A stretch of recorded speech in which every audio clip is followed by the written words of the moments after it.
مفتی طارق مسعود special. اسی کو نبی صلی اللہ علیہ وسلم نے بیان کیا، یا بنی آدم کلکم خطاؤن، اے بنی آدم، اللہ فرماتے ہیں تم میں سے ہر شخص غلطی کرتا ہے، وخیر الخطائین التوابون، سب سے بہتر غلطی کرنے والے وہ ہیں جو توبہ کر لیں۔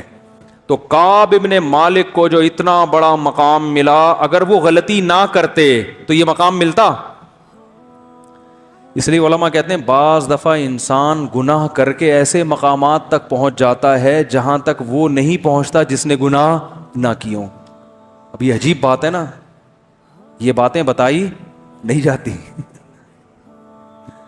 کیوں بتائی نہیں جاتی؟ کہ اس بہانے لوگ گناہ نہ کرنا شروع کر دیں، تو اصل میں وہ گناہ کی وجہ سے نہیں پہنچتا، گناہ سے توبہ اس نے ایسی خاندانی کی ہوتی ہے کہ گناہ کرنے سے پہلے جو اس کا تعلق تھا نا اللہ سے، گناہ کے بعد جب توبہ کی ہے تو پہلے سے بھی زیادہ مضبوط تعلق ہو گیا۔ جیسے حدیث میں آتا ہے، ایک عورت نے زنا کیا، شادی شدہ عورت نے نبی کے پاس آئی، صحیح مسلم کی حدیث ہے، یا رسول اللہ مجھ سے زنا ہوا، رجم کی سزا جاری کریں۔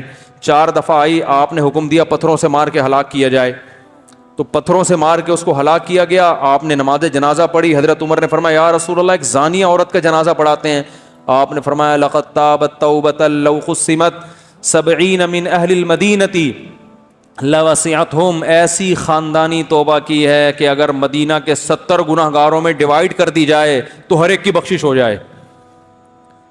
تو اب ہم یہ کہہ سکتے ہیں نا کہ ان سے زنا نہ ہوتا تو اتنا بڑا مقام نہ ملتا۔ تو یہاں زنا نہیں ہے، زنا سے توبہ، زنا کی وجہ سے مقام نہیں ملا، زنا سے توبہ ایسی کی ہے کہ ایسی توبہ کوئی کرتا نہیں ہے کہ اپنے آپ کو پتھروں سے ہلاک کروانے کے لیے پیش کر دیا۔ یہ بڑی بات ہے نا کہ اتنا آخرت کا خوف کہ مجھے دنیا میں سزا چاہیے آخرت میں نہیں چاہیے، حالانکہ پتہ بھی ہے کہ توبہ کر لو گے تو معاف ہو جائے گا، لیکن تسلی نہیں ہو رہی، نہیں بھی سزا چاہیے۔ تو اس سے پتہ چلتا ہے بھائی غلطی کوشش کرو غلطی نہ ہو۔ دیکھو اس امید پہ غلطی کرنا کہ میں توبہ کر لوں گا بعد میں، یہ بہت بڑی حماقت ہے۔ یہ ایسے ہے جیسے اپنے آپ کو زخمی کرو اس امید پہ کہ بعد میں علاج کر لوں گا، تو ایسا تو کوئی بھی نہیں کرتا نا، ہو گیا نہ چاہتے ہوئے بھی ہو گیا، پھر ہے توبہ۔ تو کعب ابن مالک نے یہ سوچ کے تھوڑی غزوہ تبوک سے پیچھے رہ گئے تھے کہ بعد میں توبہ کروں گا، بلکہ وہ تو شیطان نے ورغلایا، اور کھیتیاں پکی ہوئی تھیں، پورے سال باغ پہ محنت کی تھی، گرمی تھی، اب کھجور کھانے کا وقت آیا، سارے سال کی محنت ضائع ہوتے ہوئے نظر آ رہی ہے کہ تبوک میں چلے گئے تو، اور پھر یہ بھی سوچ رہے ہیں ہم تو ہر جنگ میں شریک رہے ہیں تو اس میں نہیں گئے تو کیا ہو گیا۔ تو اس طرح سے شیطان نے کیا کیا، روک لیا۔ اور شیطان کو پتا ہوتا نا کہ یہ ایسی خاندانی توبہ کریں گے، وہ کہتا بھائی آپ جائیں۔ وہ کیا کہتا، بولو بھائی، شیطان نے قسم اٹھائی تھی نا اللہ سے کہ ان سے نافرمانی کرا کے چھوڑوں گا، تو اللہ نے بھی کیا فرمایا، دوسری روایت میں آتا ہے کہ جو توبہ کرے گا میں اس کو معاف کر دوں گا۔ تو شیطان اپنا کام کرا رہا ہے، آپ اپنا کام کرو۔ شیطان اگر پچھاڑ دیتا ہے تو توبہ کر کے اللہ کو مناؤ دوبارہ۔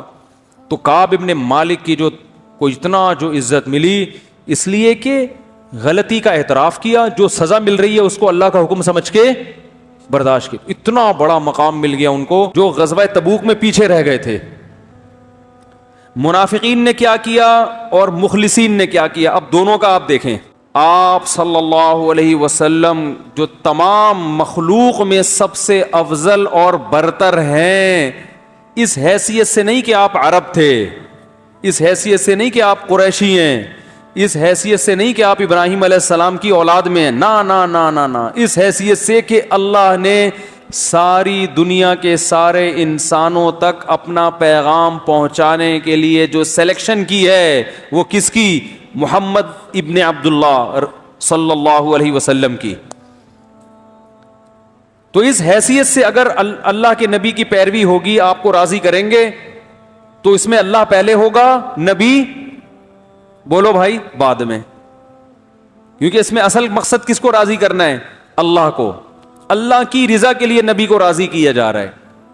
منافق کیا کرتے تھے کہ جب تبوک سے واپسی پر وہ یہ دیکھا انہوں نے، بلکہ بعض مخلص صحابہ بھی جو غزوہ تبوک میں پیچھے رہ گئے تھے، منافقین نے کیا کیا اور مخلصین نے کیا کیا. اب دونوں کا آپ دیکھیں.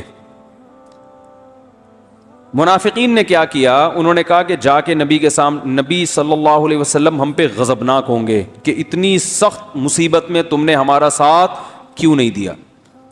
منافقین نے آپس میں مشورہ کیا کہ ہم نبی کو تکلیف میں دیکھنا, بولو بھائی, نہیں چاہتے, تو جھوٹ بول دو جا کے کہ ہمیں یہ عذر تھا, یہ عذر تھا, تو نبی صلی اللہ علیہ وسلم کو تکلیف بھی نہیں ہوگی, آپ ہم سے خوش بھی ہو جائیں گے.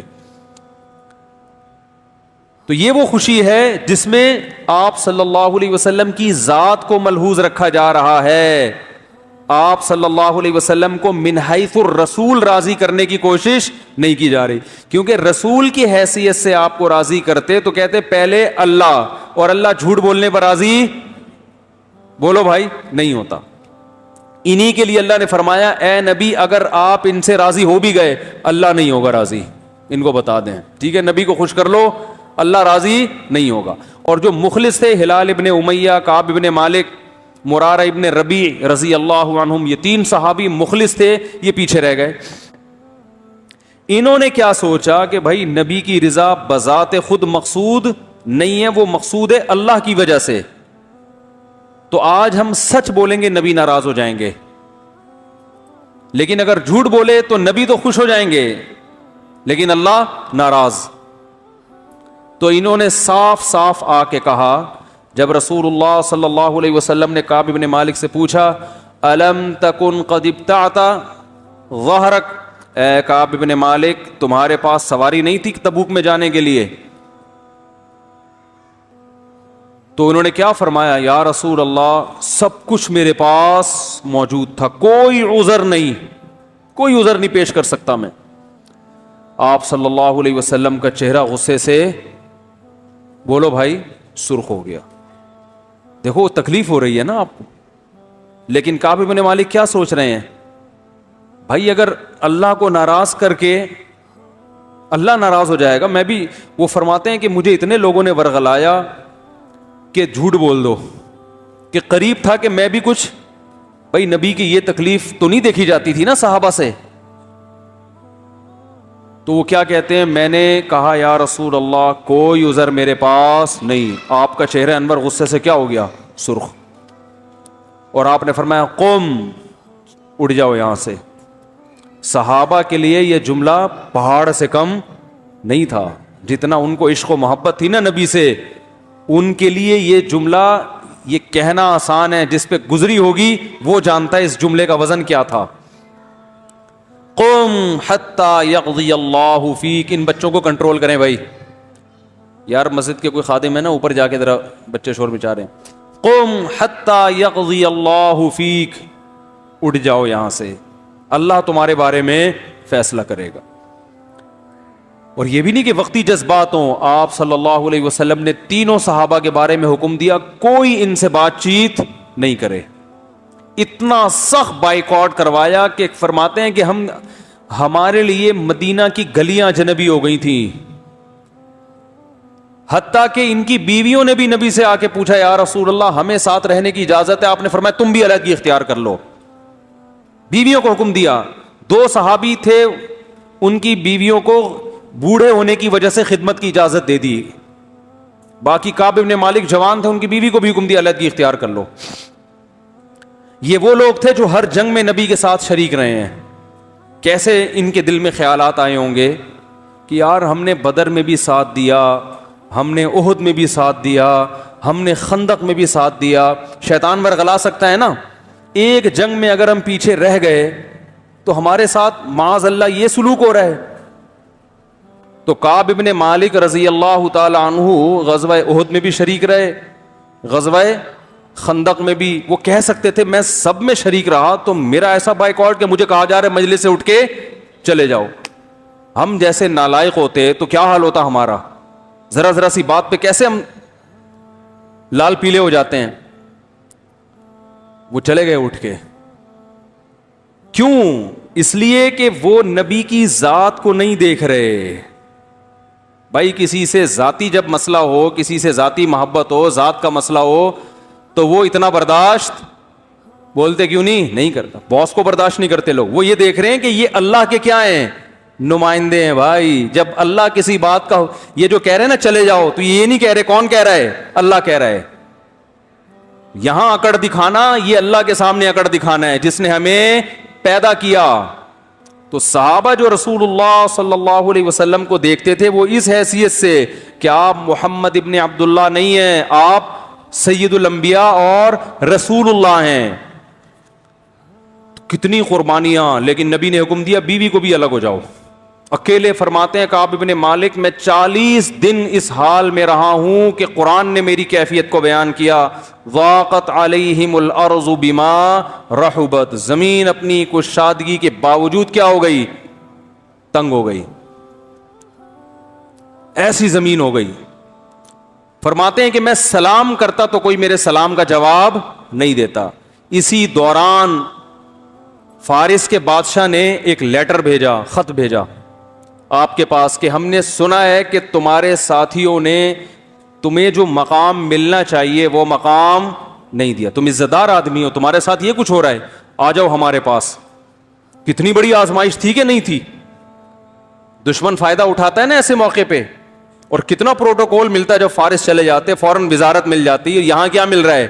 اتنی قربانیوں کے باوجود ایک غلطی پر بائیکاٹ, اور یہ پتہ بھی نہیں ہے کہ یہ بائیکاٹ کبھی ختم بھی ہوگا کہ نہیں. کعب ابن مالک کہہ رہے تھے کہ مجھے یہ خوف تھا کہ اس حال میں میری کہیں موت نہ ہو جائے. میری موت اس حال میں ہو کہ نبی صلی اللہ علیہ وسلم مجھ سے ناراض ہو تو میرا بنے گا کیا. تو جیسے ہی وہ خط ملا ہے نا بادشاہ کا, آپ فرماتے ہیں میں نے کہا اللہ نے ایک آزمائش مجھے دی تھی, میں اس میں ناکام ہو گیا, تبوک میں شریک نہیں ہوا, یہ دوسری آزمائش میں بھی کہیں ناکام نہ ہو جاؤں. اسے پھاڑ کے آگ میں پھینک دیا اس خط کو.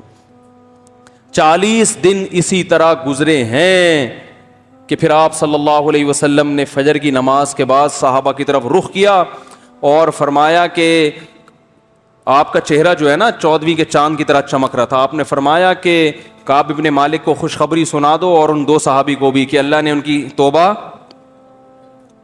قبول کر لی ہے. صحابہ اتنے خوش ہوئے. جب کوئی خوشی کی خبر کسی دوست کو پہنچانی ہو تو ہر آدمی کوشش کرتا ہے میں بتاؤں. تو وہ صحابی جو ہے نا ایک فوراً تیز رفتار گھوڑے پہ بیٹھے کہ دوسرے سے پہلے میں پہنچ جاؤں. کہتے ہیں لیکن دوسرے صحابی نے سیلا پہاڑ پہ چڑھ گئے جو ہے وہ اعلان کر دیا یا کعب ابن مالک ابشر, بس اتنے لفظ کہے انہوں نے. حضرت کعب ابن مالک کا گھر دور تھا مسجد سے, تو کہتے ہیں میں اپنے گھر کی چھت پہ نماز پڑھ رہا تھا کہ مجھے پہاڑ سے آواز آئی فجر کے بعد کہ کعب ابن مالک خوشخبری قبول کرو. بس اتنا لفظ میں نے سنا اور مجھے یقین ہو گیا کہ اللہ نے میری توبہ قبول کر لی. تو وہ جو گھوڑے پر بیٹھ کے گئے تھے نا, وہ کہتے ہیں آواز گھوڑے کی اس رفتار سے تیز. اس زمانے میں جیٹ طیارے نہیں ایجاد ہوئے تھے جو آواز سے بھی تیز ہوتے ہیں, ورنہ وہ طیارے میں بیٹھ کے چلے جاتے. تو یا کعب ابن مالک ابشر. تو جیسے ہی وہ آئے نا خوشخبری لے کے, پھر وہ آواز تو انہوں نے اس لیے پہنچا دی کہ گھوڑے سے پہلے میری آواز پہنچ جائے.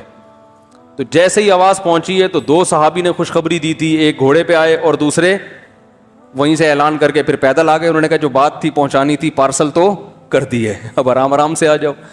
تو جب یہ آئے ہیں تو حضرت کعب ابن مالک اتنے خوش تھے, فرماتے ہیں میرے پاس صرف ایک کرتا تھا اور کچھ بھی نہیں تھا, تو میں نے وہی ان کو ہدیہ کر دیا, 2 کرتے یا 1 کرتا, کیونکہ انہوں نے خوشخبری سنائی ہے نا. آج ایک اور بات بھی ہے, ہمارے ہاں تھینک یو سے آگے لوگ بڑھنے کے لیے تیار, کسی کے ساتھ کچھ بھی کر لو سوائے شکریہ تھینک یو اس کے علاوہ کخ بھی نہیں کرے گا. اور رفیع بھائی پہلے رشتوں کا کام کر رہے تھے نا, میں نے ان سے کہا فیس رکھے, کہہ رہے نہیں یار, تو بیچارے اتنے خون پسینے بہا کے کسی کا نکاح کراؤ, روکڑا جیب سے, چلو اگلے نے فیس نہیں رکھی, آپ خوش ہو کے ہدیہ دے دو بھائی, کیا خیال ہے یار آپ نے مجھے رشتہ دلا دیا, میں تو عرصے سے تلاش کر رہا تھا, آپ کا بہت شکریہ, یہ میری طرف سے آپ کے لیے کیا ہے, گفٹ ہے. یہ خاندانی ہونے کی علامت ہوتی ہے انسان کے. نہیں جی, ہاں کچھ لوگ ہیں الحمدللہ, رفیع بھائی نے بتایا کچھ لوگوں نے بہت کوشش کی کہ نہیں بھائی ہم آپ کو گفٹ دیں گے, لیکن انہوں نے بھی نہیں لیا. پھر وہ بھی انہوں نے کہا خاندانی چل رہا ہے تو پھر آؤ مقابلہ کرو, تم دو ہم نہیں لیں گے. تو لیکن میجورٹی کی جو ہمارے قوم کی حالت ہے نا, یہ ان سے نچوڑ کے نکالو تو ٹھیک ہے, ٹوپیاں کرا کرا کے پیسے کماؤ, چیزیں پہناؤ ان کو, پھر پیسے نکالو تو ڈبل دے دیں گے. تو یہ صحابہ کی سنت ہے. انہوں نے کہا خوشخبری دی ہے انہوں نے مجھے, اتنی اچھی خبر ہے تو اچھی خبر پہ کچھ تو ہونا چاہیے نا. تو جب کوئی اچھی خبر دیا کرے نا, کچھ نہ کچھ کوئی خوشخبری سنایا کرے, کچھ گفٹ دے دیا کرے اس کو. تو خیمے میں خیر مسجد میں آیا تو میں نے دیکھا کہ استنار وجہہ کأن وجہہ قطعۃ قمر, آپ کا چہرہ ایسے چمک رہا تھا جیسے چاند کا ٹکڑا. اور بشارت کے الفاظ جو نبی کی زبان سے نکلے اس وقت, یا کعب بن مالک ابشر بخیر یوم مر علیک منذ ولدتک امک. کیا مزہ آیا ہوگا حضرت کعب بن مالک کو یہ سن کے. اے کعب میں تجھے خوشخبری دیتا ہوں ایسے دن کی کہ جب سے تیری ماں نے تجھے جنا ہے, ایسا خوشی کا دن آج تک تیری زندگی میں نہیں آیا. ایسے دن کی مبارکباد. ہم مبارکباد دیتے ہیں, بھائی عید کا دن ہے مبارک ہو, آپ کی شادی ہو گئی, سمجھ میں نہیں آ رہا مبارک دیں یا کیا, ابھی تو بعد میں پتہ چلے گا, آپ کے بچہ پیدا ہو گیا مبارک ہو. ایسا ہی ہوتا ہے نا. یہ الفاظ ہم نے کسی کو کہے ہیں کہ آج ایسا دن ہے کہ جب سے پیدا ہوئے ایسا دن آپ کی خوشی کا آپ کی زندگی میں نہیں آیا, تو ایسی خوشی کے دن کی مبارکباد. تو نبی کے الفاظ کیا ہیں, ابشر بخیر یوم, سب سے بہترین دن, یعنی خوشی کے لحاظ سے. ویسے تو بہترین دن وہ تھا جس دن آپ نے اسلام قبول کیا نا, لیکن خوشی جس دن سب سے زیادہ ہو رہی ہے, آپ نے فرمایا جب سے تمہاری ماں نے تمہیں جنا ہے ایسا خوشی کا دن تمہاری زندگی میں نہیں آیا, اس دن کی مبارکباد قبول کرو. تو اب جو میں بتانا چاہ رہا ہوں نا, اتنا لمبا واقعہ میں نے جو کھینچا ہے, آگے سنو جو میں سمجھانا چاہ رہا ہوں کہ اسلام میں سب کچھ کیا ہے, اللہ پیغمبروں کو بھیجتا ہے اپنے انٹروڈکشن کے لیے. اللہ چاہتا ہے سب کس کی طرف آئیں, ففروا الی اللہ, اللہ کی طرف دوڑو. اللہ کے سوا کسی ذات کو مقصود بنا لو گے, اللہ کو پسند نہیں ہے. اور یہی نبی صلی اللہ علیہ وسلم نے اپنی امت کا ذہن بنایا, اور قرآن بھی یہی کہتا ہے. تو اب دیکھو کیوں نبی کی ٹریننگ کیسی تھی, صحابہ کو کیسا نبی نے, یہ جو فلسفہ میں آپ کو بتا رہا ہوں یہ رسول اللہ صلی اللہ علیہ وسلم نے صحابہ کو کیسا دماغ میں ان کے اتارا تھا. جب نبی نے یہ خوشخبری سنائی ہے, ابشر بخیر یوم مر علیک منذ ولدتک امک, اے کعب تیری ماں نے جب سے تجھے جنا ہے اس دن سے لے کے آج تک تیری زندگی کا جو سب سے خوشی کا دن ہے اس کی خوشخبری قبول کر, اس کی مبارکباد قبول کر. تو فوراً کعب بن مالک نے کیا کہا ہے, امن کا ام من عند اللہ, یا رسول اللہ یہ خوشخبری آپ اپنی طرف سے دے رہے ہیں یا اللہ کی طرف سے. نہیں آ رہی بات, کیونکہ میں نے جو 40 دن ٹینشن اٹھائی ہے یہ کس کے لیے اٹھائی ہے, اللہ کے لیے. کیونکہ میں اگر آپ کو راضی کرنا چاہتا تو جیسے منافقین نے اس وقت گھمائی باتوں کو میں بھی گھما لیتا تو یہ ٹینشن ہوتی نہیں. یہ تو ہم سب کس کے لیے کر رہے ہیں, تو یہ خوشخبری مجھے اس کی جو ہے نا کنفرمیشن چاہیے, مجھے اس کی تسلی چاہیے. حل من کا ام من عند اللہ, یہ جو آپ بشارت دے رہے ہیں آپ نے مجھے معاف کیا ہے یا اللہ نے کیا ہے. بھائی دو جہتیں, نبی بھی تو ناراض ہو گئے تھے نا. تو کعب بن مالک کے دل میں خیال آیا بھائی ابھی اللہ نے تو ہو سکتا ہے توبہ قبول نہ کی ہو, اس کے لیے الگ سے. نبی جو ذاتی طور پر بھی تو ناراضی ہوتی ہے نا انسان کو. بھئی آپ صلی اللہ علیہ وسلم جنگ کے کمانڈر ہیں, امیر ہیں, خلیفہ ہیں, اس حیثیت سے بھی تو انسان ناراض ہوتا ہے. تو ہو سکتا ہے اس حیثیت سے آپ ناراض ہوئے ہوں اور آپ اب خوش ہو گئے ہوں. تو جو اصل مسئلہ تھا وہ تو اب بھی کیا ہے, اٹکا ہوا ہے. تو فوراً یہ سوال کرنا, دیکھو ہوتا کیا ہے, نبی صلی اللہ علیہ وسلم یوں فرماتے کہ ابشر بخیر یوم, سب سے بہترین دن کی مبارکباد قبول کرو. آپ فرماتے یا رسول اللہ قبول کی, خوش ہوتے یا رسول اللہ آپ دعا فرمائیں اللہ نے آپ کو راضی کر دیا مجھ سے. اب تھوڑی دیر کے بعد پوچھتے یا رسول اللہ میں ایک اور بات آپ سے پوچھنا چاہتا ہوں کہ آپ تو مجھ سے راضی ہو گئے ہیں, اللہ بھی ہوا ہے کہ نہیں ہوا. یہ تھوڑی دیر بعد بھی تو ہو سکتا تھا نا. یار نہیں, وہ تلوار کہاں ہے بھائی, کدھر گیا. آپ کو بولا ہے میں مذاق تھوڑی کروں, تلوار یہاں روب ہوتا ہے بھائی, لا کے رکھا کرو تلوار یہاں پہ. سوال سمجھ میں آ رہا ہے بھائی. ہم ہوتے اول تو ہم پوچھتے ہی نہیں, اول تو یہاں تک ہماری تو نوبت پہنچتی نہیں, ہم تو کہتے ہیں ابے بھائی میں اتنے کچھ کارنامے سر انجام دے چکا ہوں بھائی, کیا چھوڑو یار, ہم نے تو بھائی اپنی طرف سے کوشش کر لی. جیسے آج ہوتا ہے نا, اس لیے میں کہتا ہوں جو ابا کو راضی ہے نا, جو لوگ کہتے ہیں ابا یوں ہیں تو ابا اب میرا میٹر گھوم گیا ہے, اور بھائی ابا کو جو خوش کرنا ہے اس لیے نہیں کہ آپ کے ابا ہیں, اس لیے کہ ان کو خوش کرنے کا حکم کس نے دیا ہے؟ اللہ نے.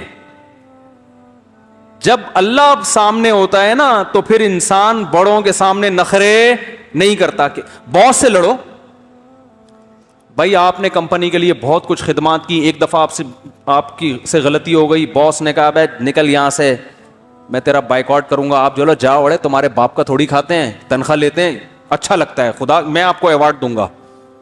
یہ غیرت مند ہونے کی کیا ہے؟ کیونکہ باس کو جو خوش کر رہے ہو اللہ کے لیے تھوڑی, باس کو بھائی پیسوں کے لیے خوش کرتا ہے آدمی یار, باس سے بنا کے رکھو, تنخواہ ٹائم پہ ملے گی, اور فری پھوکٹ میں تھوڑی. آپ اس کی کمپنی چلا رہے ہو, وہ بھی تو کما رہا ہے نا, ارے وہ بھی کما رہا ہے تو وہ بھی آپ کو دے رہا ہے, تو دونوں ایک دوسرے فائدہ اٹھا رہے ہیں, کسی کا کسی پر احسان نہیں ہے. تمیز سے چلے گا, نہیں چلے گا جا اڑے یہاں سے, اڑے تڑے کر کے بات کرو آپ, وہاں ایسا نہیں ہوتا.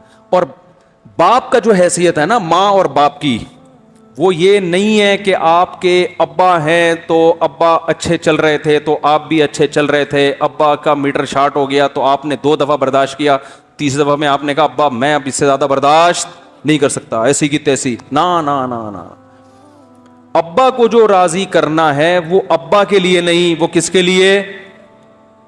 اللہ کے لیے. کیونکہ ابا کی بھی 2 حیثیتیں ہیں, یعنی ابا سے جو اچھا سلوک کرتے ہو 2 وجہ سے, ایک تو اس لیے کہ ابا ہیں, تو یہ تو ہندو بھی کرتا ہے, اتنا نہیں کرتے جتنا مسلمان کرتے ہیں, لیکن بہرحال کرتے تو رسپیکٹ تو دیتے ہیں نا. انگریز بھی, میں نے ایک انگریز کو دیکھا آسٹریلیا میں اپنی بوڑھی ماں کو گلے مل کے ایسے کھڑا ہوا ہے, مجھے بڑا اچھا لگا یار, بوڑھی ماں تھی ایسے گلے مل رہا ہے. میں نے کہا کہاں کیا ہو رہا ہے, پتہ چلا کہ وہ کسی دوسرے ملک جا رہی ہے اماں. مجھے اچھا لگا یار, چلو کافر ہیں مگر اپنی ماں کو عزت دے رہا, کافی دیر تک اپنی ماں سے گلے مل کے چپکا رہا, وہ بڑا اچھا لگ رہا تھا مجھے. تو وہ بھی دیتے ہیں بھائی, چاہے تھوڑی دیر کے لیے دے رہا ہو, پھر واپسی پہ اولڈ ہوم میں کرا دے, ہو سکتا ہے نہ کرا رہا ہو, سارے تھوڑی کراتے ہیں, بہت سے گھر میں بھی رکھتے ہیں ابا اماں کو. لیکن یہ رسپیکٹ دینے کی وجہ کیا, یہ کیا ہے؟ اماں. ہم جو ماں باپ کو عزت دیتے ہیں بھائی, یہ غلط فہمی دماغ سے نکال دو, وہ اس لیے نہیں دے رہے کہ محض اس لیے کہ ابا ہیں اور یہ اماں ہیں, بلکہ اس لیے کہ اللہ نے فرمایا وَوَصَّيْنَا الْإِنسَانَ بِوَالِدَيْهِ, اللہ فرماتے ہیں تیرے باپ نے تجھے اپنی رسپیکٹ کا حکم نہیں دیا, میں نے حکم دیا تجھے کہ اپنے باپ کی عزت کر, اور حکم نہیں دیا, وصیت کی ہے جو حکم سے بڑھ کر چیز ہے. تو جب اللہ کی وجہ سے کسی کو عزت دی جاتی ہے تو پھر وہ کیفیت ہوتی ہے جو کس کی تھی؟ کعب ابن مالک رضی اللہ عنہ کی تھی. بہت مشکل ہے بھائی, بات سمجھانا بہت مشکل ہو گیا. تو پھر سمجھ میں کیوں نہیں آ رہی؟ اگر اتنا آسان ہے تو رپورٹیں تو وہی آ رہی ہیں, جو میرا بیان سن رہے ہیں ان کی رپورٹیں بھی کوئی اتنی اچھی کہ بھئی چلو سن کے اتنے اچھے بن گئے کہ اب وہ ویسے کے ویسے ہی ہیں. تو رپورٹ جب تک نہیں آئے گی اس کا مطلب بیان سمجھ میں نہیں آ رہا. تو خیر, کعب ابن مالک کو نبی نے کیا فرمایا؟ خوشخبری قبول کرو. تو ایسا لگتا ہے فوراً جب کہا نا من کا من ام من عند اللہ, اس کا مطلب ان کے دماغ میں بس ایک چیز سوار ہو گئی تھی کہ کس کو راضی کرنا ہے؟ اللہ کو.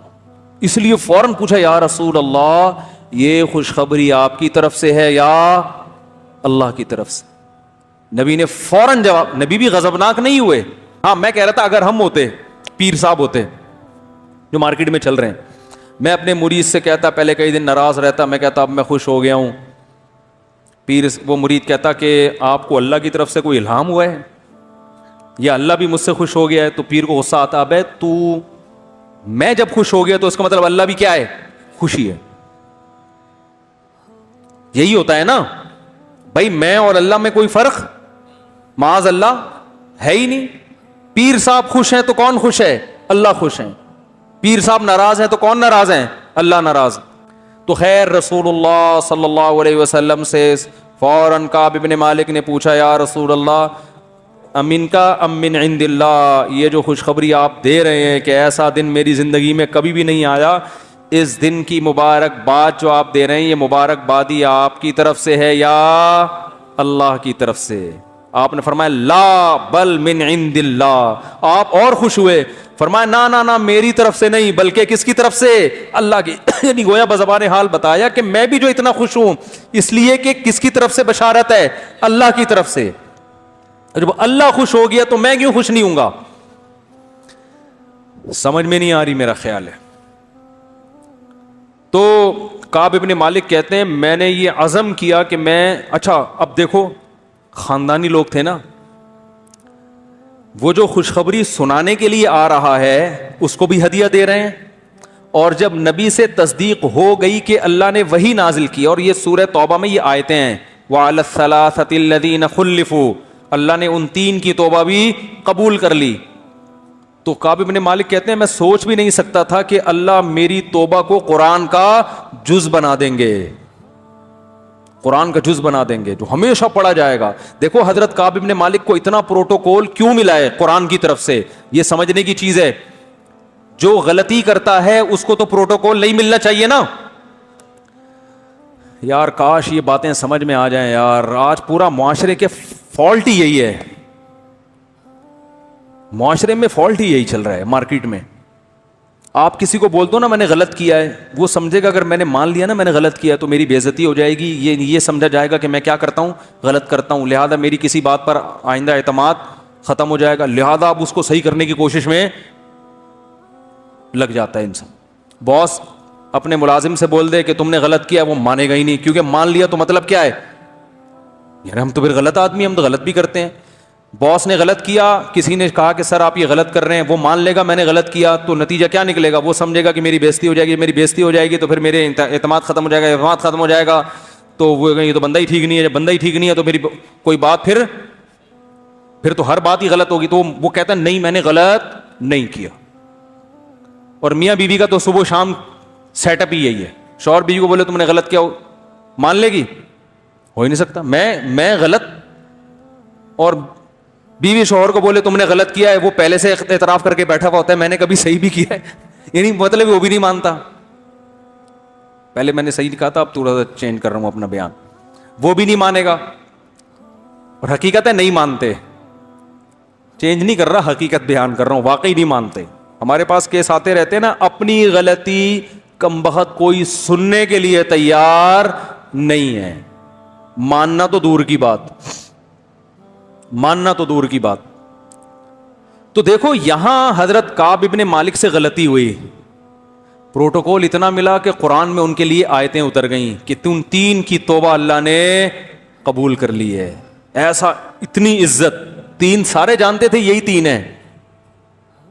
کتنا خوش ہوئیں گے, ہمیشہ تراویح میں قیامت تک ہمارا نام لیا جا, ہمارا تذکرہ ہوتا رہے گا ہمیشہ. کتنا خوش ہوئے ہوں گے وہ. یہ اتنا پروٹوکول غلطی کرنے کی وجہ سے نہیں ملا, غلطی تسلیم کرنے پر ملا ہے کہ غلطی کی جو سزا ہے اس کو کیا کیا جا رہا ہے, ایکسپٹ کیا جا رہا ہے, قبول کیا جا رہا ہے. اسی کو نبی صلی اللہ علیہ وسلم نے بیان کیا, یا بنی آدم کلکم خطاؤن, اے بنی آدم اللہ فرماتے ہیں تم میں سے ہر شخص غلطی کرتا ہے, وَخَيْرُ الْخَطَّائِينَ التَّوَّابُونَ, سب سے بہتر غلطی کرنے والے وہ ہیں جو توبہ کر لیں. نہ تو آپ ایسے ہو سکتے ہیں کہ آپ سے کبھی غلطی نہ ہو. تو ہاں اب جو میں بات کر رہا تھا, جب توبہ قبول ہوئی ہے, توبہ جب کعب ابن مالک کی قبول ہوئی, خبری سنائی گئی ہے تو خوشخبری دینے والے کو بھی کیا کیا, گفٹ دیا نا. تو اب جب نبی نے بتایا کہ اللہ نے توبہ قبول کر لی ہے تو پہلے تو تسلی کی کہ اللہ نے کی ہے یا آپ نے معاف کی ہے, تو بتایا اللہ نے. تو فوراً اگلا جملہ پتہ ہے کیا تھا, یا رسول اللہ اس مال کی وجہ سے میں جہاد سے پیچھے رہ گیا تو یہ سارا مال صدقہ. یہ توبہ بھی کیا ہے, تبھی تو یار یہ صحابہ تھے بڑے خاندانی. عرب کو آپ جو اس دور میں عرب تھے نا, بعض مورخین ان کا بہت ہی بھیانک نقشہ کھینچتے ہیں کہ بڑے ایسے تھے. ایسا نہیں ہے بھائی, ان میں کچھ برائیاں ضرور تھیں مگر بلڈ کیا تھا, کیونکہ خاندانی لوگوں میں اللہ نے اپنے پیغمبر کو بھیجا ہے کہ کل قیادت ان کے ہاتھ میں آئے گی.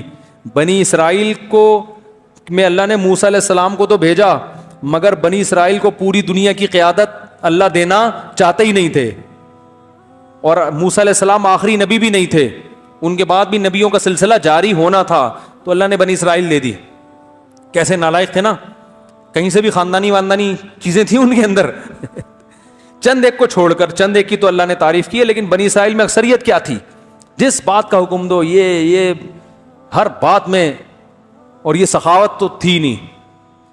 لیکن ادھر صحابہ کو دیکھو کیسا برداشت کیا انہوں نے. وہ یہ کہہ سکتے تھے کہ اگر میں نے گناہ کیا تھا, پہلی بات تو یہ کہ میں ہر جنگ میں شریک رہا ہوں, تو ایک غلطی ہو گئی تو بس میں نے 2 رکعت پڑھ کے اللہ سے توبہ کر لی, تو معاملہ کیا ہو گیا. کیونکہ مسئلہ تو یہی ہے کہ توبہ کر لو تو اللہ کیا کر دیتا ہے, معاف. ہماری تو ایسے ہی توبہ ہوتی ہے, کوئی غلطی ہوئی, بلکہ اتنا بھی نہیں تکلف, استغفر اللہ, بس چلو سب کیا ہو گیا, معاف. اتنا بھی کم بخت کرنے کے لیے تیار نہیں ہے. چلو یار اتنا بھی کر لینا, یہ بھی نہیں کرتے. اللہ تو اس میں بھی معاف کر دیتا ہے کہ بھائی آئندہ نہیں کر, یہاں ابھی تک بھی نہیں آ رہے. تو پہلی بات, کعب ابن مالک کہہ سکتے تھے کہ ساری زندگی جہاد کرتا رہا, ایک غلطی ہوئی, اور ویسے تو غلطی ساری زندگی بھی جہاد نہ کیا ہو, ہر دفعہ ہی انکار کیا ہو, تو جتنے بھی بڑے گناہ ہوں ایک توبہ سارے گناہوں کو کیا کر دیتی ہے, معاف. تو مسئلہ تو یہی ہے, علماء سے سنا ہے, مسئلہ تو یہی ہے, بس 2 رکعت بھی نہیں پڑھنے کی ضرورت, توبہ کر لو, کیا ہو جائے گا, معاف. اور واقعی معاف ہو جاتا ہے. اللہ کا قانون بھی یہی ہے کہ آئندہ نہ کرو, یعنی عزم کرو آئندہ نہیں کروں گا, نہ نہ نہ, اتنا نہیں, بلکہ ساری جنگوں میں شریک, اور اس کے بعد بھی پھر 40 دن جو بائیکاٹ ہوا اس میں جو ٹینشن ہوئی ہے, کہہ سکتے تھے کہ چلو میں نے توبہ بھی کی اور دنیا میں اس کی گناہ کی سزا بھی اللہ نے دے دی. جو 40 دن میں ٹینشن میں کہ نبی کو سلام کر رہا ہوں تو سلام کا جواب نہیں دے رہے, میری طرف دیکھ نہیں رہے ہیں, سمجھ رہے ہو کہ نہیں سمجھ رہے. تو یہ جو ٹینشن 40 دن میں نے گزارے, اور پھر ایک بادشاہ نے مجھے لیٹر بھیجا, اس کو میں نے جلا دیا, یہ بڑی آزمائشوں سے گزر گیا, اب تو میں دودھ کا دھلا ہوا بالکل نیٹ اور کلین ہو چکا ہوں, اب مزید کچھ کرنے کی ضرورت نہیں ہے. نا خاندانی لوگ بھائی, مال سے محبت.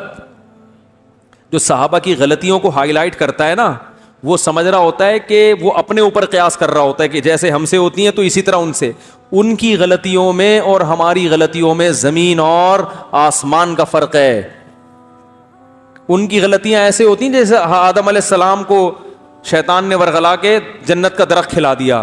اس کا یہ مطلب تو نہیں ہے کہ آدم علیہ السلام کے دل میں اللہ کے حکم کی ویلیو نہیں ہے, یہ مطلب تھوڑی ہے. شیطان انسان کو کچھ نہ کچھ وہ گھماتا رہتا ہے, تو انسان گھوم جاتا ہے. ہم جو غلطی کرتے ہیں تو اللہ کا خوف ہمارے دل سے نکل چکا ہوتا ہے, اللہ کی عظمت ہمارے دل سے نکل چکی ہوتی ہے. تو صحابہ کے دل سے اگر اللہ کی عظمت نکلی ہوتی تو اتنی قربانیاں جو انہوں نے دی ہیں وہ قربانیاں نہ دیتے. دیکھو حضرت ابو سفیان کو شیطان نے روکا اسلام قبول کرنے سے. یہ بات آج نیگیٹو اس میں بیان کی جاتی ہے وے میں کہ اتنی دیر سے اسلام قبول کیا جب سب کچھ حل ہو چکا تھا. او بھائی, شیطان نے ان کو روکا ہے, ورغلایا, لیکن جب قبول کیا انہوں نے اسلام تو پھر اس اسلام لانے کے بعد کی قربانیاں دیکھو ان کی. ان کو یہ احساس تھا کہ میں دیر سے مسلمان ہوا ہوں تو اب مجھے اس کی تلافی کرنی ہے. میدان جہاد میں نکل گئے, زندگی جہاد میں گزاری حضرت ابو سفیان رضی اللہ تعالیٰ عنہ نے. حالانکہ وہ تو عرب کے سردار تھے, وہ تو مدینہ میں بیٹھ کے کھاتے, ان کو تو بڑا پروٹوکول ملتا. انہوں نے کہا بھائی یہ میں نے غلط کیا, میں دیر سے مسلمان ہوا, اب اس کی تلافی کیسے ہوگی. تلوار لے کے میدانوں میں نکل گئے, اور اپنی زوجہ حضرت ہندہ کو بھی لے کر گئے میدان جہاد میں کہ میں اگر میدان میں بھاگ گیا تو میری بیوی مجھے آر دلائے گی. یہ قربانی جس نے دی ہو اس کے بارے میں نیگیٹو کلپ بنا بنا کے ان کی خامیوں کو ہائی لائٹ کرنا, یہ بدبختی کی بات ہے یا نہیں ہے. تو خیر, حضرت کعب ابن مالک نے کہا کہ یا رسول اللہ, اس مال کی وجہ سے میں پیچھے رہا ہوں. یہ تعویل بھی نہیں کر رہے کہ نہیں ایکچولی وہ مال کی وجہ سے تو نہیں, وہ تو ایک ویسے ہی میرا بزنس تو ہے, لیکن میں نے سوچا کہ اتنے لوگ ہیں تبوک میں جانے والے, میں نہیں گیا تو کیا ہوگا. نہ پوری اپنی غلطی کا اعتراف کر رہے ہیں. یا رسول اللہ, اس مال نے مجھے روکا ہے, تو اب اس کی تلافی یہ ہے کہ اس مال کی ایسی کی, بولو بھائی, یہ میری اپنی زبان ہے نا, ابھی آپ حدیث گوگل میں ایسی کی تیسی لکھ کے تلاش کر رہے ہیں حدیث نمبر. کچھ ہمارے اپنے ترجمے بھی ہوتے ہیں جو اس کی عکاسی کر رہے ہوتے ہیں کہ ان کی نیت یہی تھی. تو اس مال کی کیا ایسی کی پورا مال صدقہ کوئی کر سکتا ہے یار؟ بولتے کیوں نہیں یا رسول اللہ پورا مال صدقہ جہاں چاہے خرچ کریں. یہاں بھی ہم پیر ہوتے ہم کہتے لے آ بھائی, کیا کر لے بھائی, لے آ. آج تو بڑا جوش میں مرید نے آج جیب میں ہاتھ ڈالا ہے اور جوش میں بھی ہے, لے آ. آپ صلی اللہ علیہ وسلم نے فرمایا نہ, کیونکہ آپ جانتے تھے یہ مخلص صحابی ہیں, ان کے بیوی بچے بھی ہیں, چلو ایک ان سے کوتاہی ہوئی تھی تو اب کیا ہے, یہ تو اپنے لحاظ سے صحیح کر رہے ہیں مگر میں نے اپنے ساتھیوں کا بھی خیال کرا. فرمایا نہ پورا مال نہیں. پھر پتہ نہیں آدھا مال کیا یا 1/3 کیا یا کیا کیا, مجھے اس وقت حدیث پوری ذہن میں نہیں. منع کیا ان کو کہ نہیں پورے مال نہیں صدقہ کرو, کچھ حصہ مال کا کچھ حصہ ان سے صدقہ کروایا, تو باقی رہنے دو استعمال کرو.